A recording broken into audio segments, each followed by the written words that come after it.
बिस्मिल्लाहिर्रहमानिर्रहीम। अस्सलाम वालेकुम। उम्मीद है कि आप सब खैरियत से होंगे और you are enjoying best of your health and best of your time. और नेक्स्ट टॉपिक इज़ इम्यूनिटी। हम आज इम्यूनिटी की टाइप्स के बारे में देखेंगे। इम्यूनिटी के बारे में जनरली तो आपने पढ़ लिया कि ये क्या होती है। It is a mechanism in which foreign invading micro organisms are destroyed. अब इसके 3 लेवल्स भी आपने पढ़ लिए। First line of defence, second line of defence and third line of defence. अब जो इम्यूनिटी है उसकी बेसिक टाइप्स कितनी होती है, देखिए there are 2 types of immunity. Number 1 inborn or innate immunity. दूसरी किस्म इसकी एक्वायर्ड या एडाप्टिव इम्यूनिटी। अब दोनों में फ़र्क क्या है, देखें इनबॉर्न या इननेट इम्यूनिटी क्या है, ये बिल्ट इन है, ठीक है, नेचुरली बॉडी के अंदर मौजूद है और it is ability of innate immune system to kill microorganisms। ये हमारी एबिलिटी है कि हम माइक्रोऑर्गेनिज्म को अपने innate या इनबॉर्न जो डिफेंस सिस्टम है या इम्यूनिटी उसके जरिए से उनको किल कर देते हैं।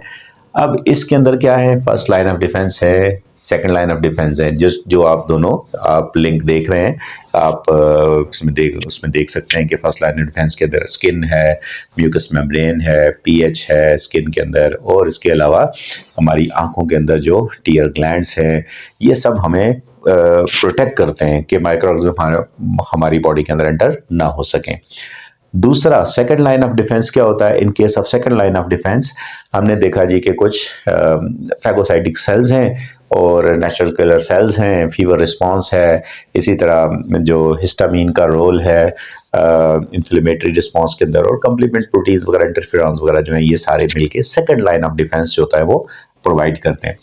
इन case of both first line of defence and second line of defence हम ये देखते हैं कि ये नॉन स्पेसिफिक हैं और ये किसी खास माइक्रो ऑर्गेनिज्म के खिलाफ नहीं है, बल्कि ये एनी माइक्रो ऑर्गेनिजम्स, ठीक है जी, नॉन स्पेसिफिक से मुराद किसी भी माइक्रो ऑर्गेनिज्म की एंट्री को और जनरली उनकी प्रोलिफरेशन को बॉडी के अंदर रोकती है।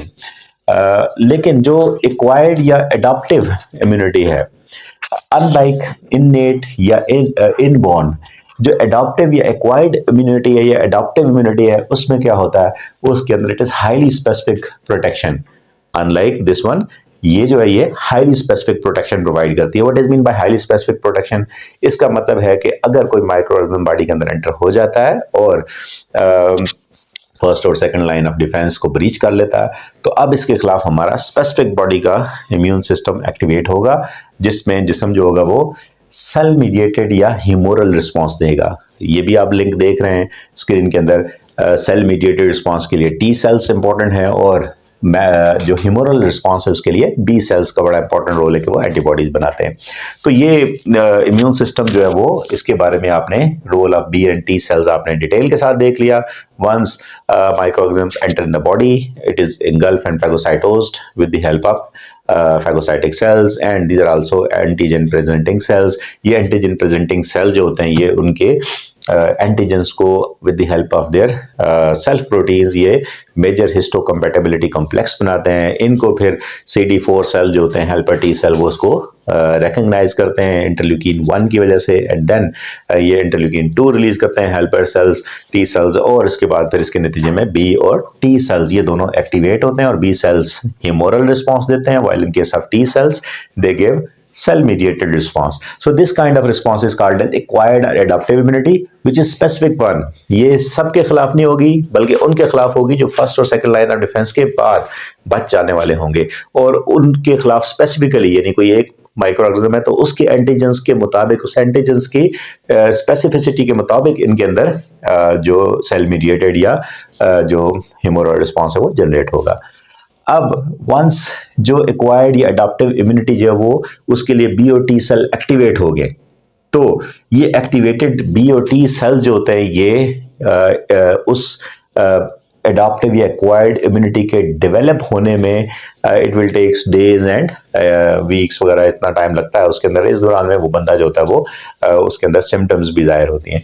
तो दिस एक्वायर्ड या एडाप्टिव इम्यूनिटी को हम 2 ग्रुप्स के अंदर डिवाइड कर देते हैं। एक जो है वो एक्टिव इम्यूनिटी है और दूसरी जो है वो पैसिव इम्यूनिटी है। ये प्रोसेस जो होता है जिसमें आप देखते हैं कि बॉडी के अंदर इम्यूनाइजेशन डेवलप होती है, it can be active immunity और it can be passive immunity. In case of active immunity, indigenous antibodies are produced.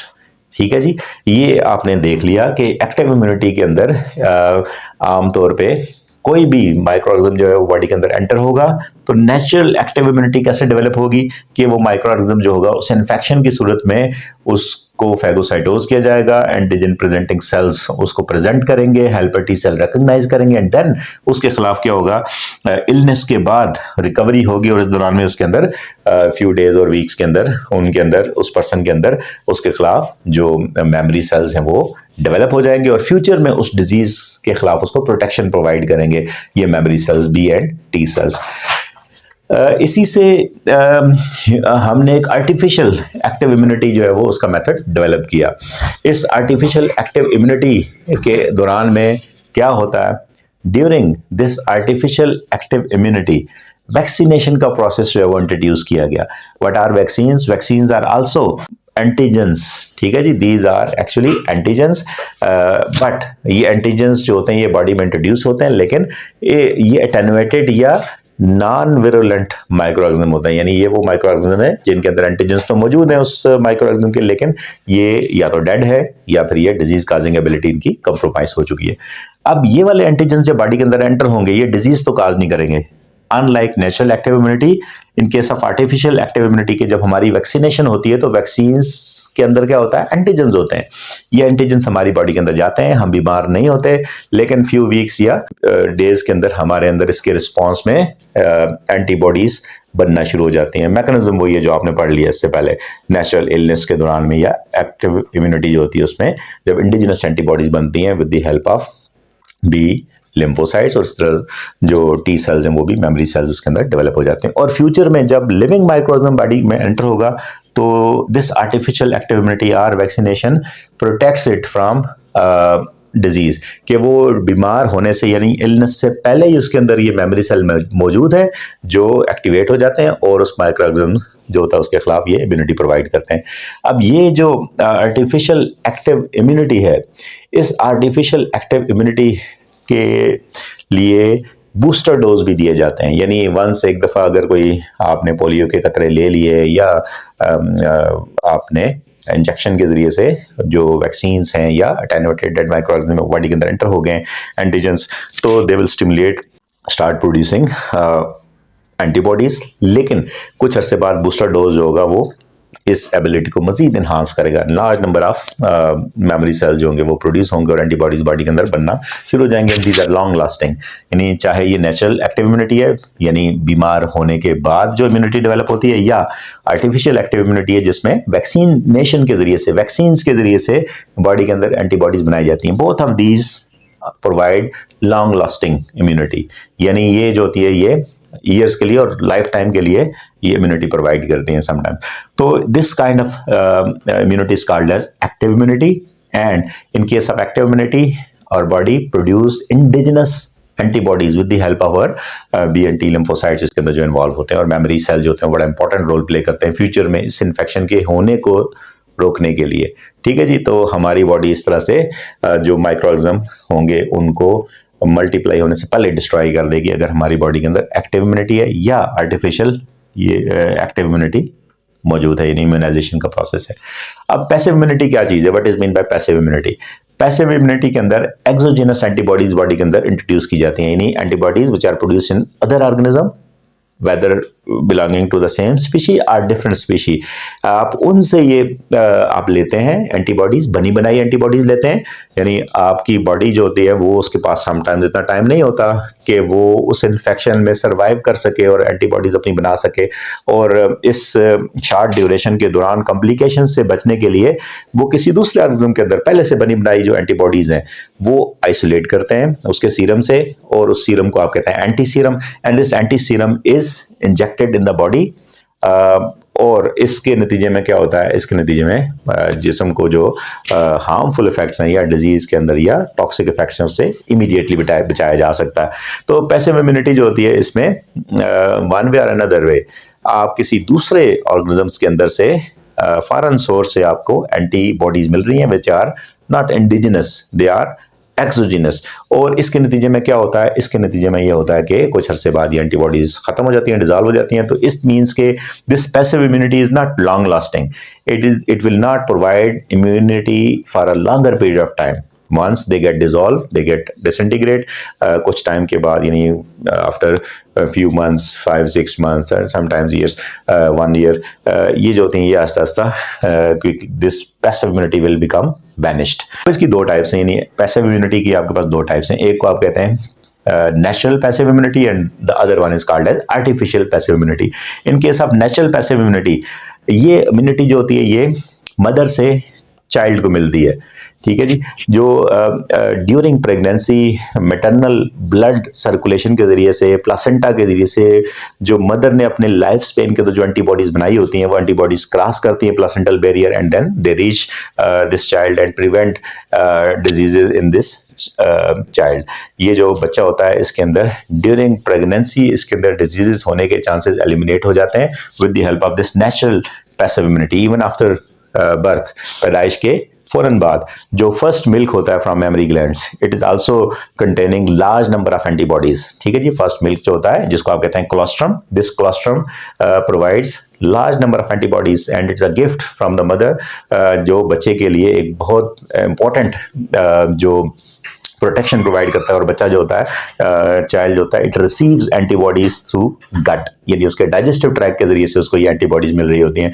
और जो बच्चा होता है वो इनिशियल एक्सपोजर जो होता है एनवायरनमेंट का, उसमें इसके अंदर ये प्रोटेक्शन प्रोवाइड करता है उसको बीमार होने से। सो ये जो इम्यूनिटी होती है, जब तक के बच्चे के अपने अंदर इम्यून सिस्टम पूरी तरह से एक्टिवेट नहीं हो जाता, तब तक उसके अंदर ये मैटरनल जो एंटीबॉडीज हैं, these maternal antibodies are received as far as this child is concerned during pregnancy and after birth, उसको इसके जरिए से ये प्रोटेक्शन जो होती है, पैसिव इम्यूनिटी मिलती है। अब दूसरा तरीका क्या, आर्टिफिशियल पैसिव इम्यूनिटी क्या है, जो नेचुरली हमें एंटी सीरम के जरिए से मिलेगी। आर्टिफिशियल पैसिव इम्यूनिटी के अंदर another organism is preparing antibodies, एक दूसरा ऑर्गेनिज्म जो होता है वो इस आर्टिफिशियल पैसिव इम्यूनिटी के दौरान में एंटीबॉडी बनाता है। मिसाल के तौर पे अगर किसी को टेटनस या डिप्थेरिया या इस तरह की जो डिजीज है उसकी टॉक्सिक इफेक्ट से इमीडिएटली बचाने के लिए, चूंकि बॉडी के पास इतना टाइम नहीं होता कि वो एक्टिव इम्यूनिटी के जरिए से उस पर काबू पा सके, सो उस सूरत में उसको बने बनाए एंटीबॉडीज या एंटीटॉक्सिन्स जो होते हैं वो दिए जाते हैं। और इस केस के अंदर किसी दूसरे ऑर्गेनिज्म में, मिसाल के तौर पे अगर कोई हॉर्स है, घोड़ा जो है, वो उसके अंदर ये एंटीबॉडीज बनवाई जाएंगी और वो सरवाइव करेगा, तो उसके ब्लड को लेके उसमें से आप सेल्स अलग करेंगे, उसमें से फाइब्रिनोजन अलग करेंगे, रिमेनिंग सीरम जो होगा उस सीरम में से आप एंटीबॉडीज आइसोलेट करेंगे and this antibodies containing serum will be available, चाहे ये टेटनस के लिए हो, चाहे ये किसी स्नेक बाइटिंग के लिए हो, स्नेक बाइट केस के लिए हो। अब स्नेक बाइटिंग के केस के दौरान में इतना टाइम नहीं होता कि पेशेंट जो उसके खिलाफ अपनी एंटीटॉक्सिन्स बना सके, तो हम फौरी तौर पे जो स्नेक बाइट विक्टिम होता है उसको फौरी तौर पे एंटी सीरम या एंटी टॉक्सिन जो होता है वो बना बनाया दे देते हैं। This will protect him from complications और सर्वाइव करेगा वो, and this method is called as artificial passive immunity. So these anti-serums are available in the markets and snake bites के लिए, टेटनस के लिए और बहुत सारी डिजीज के खिलाफ जो हमारे पास बने बनाए जो exogenous source के antibodies हैं, they are available in the form of anti-serum and they protect organisms from their harmful or toxic effects. Thank you so much. आज हमारा ये immune system का चैप्टर ऑलमोस्ट वाइंड अप हो गया है। आपके जहन में कोई क्वेश्चन हो तो आप इसके बारे में पूछ सकते हैं। Have a nice day. Allah Hafiz.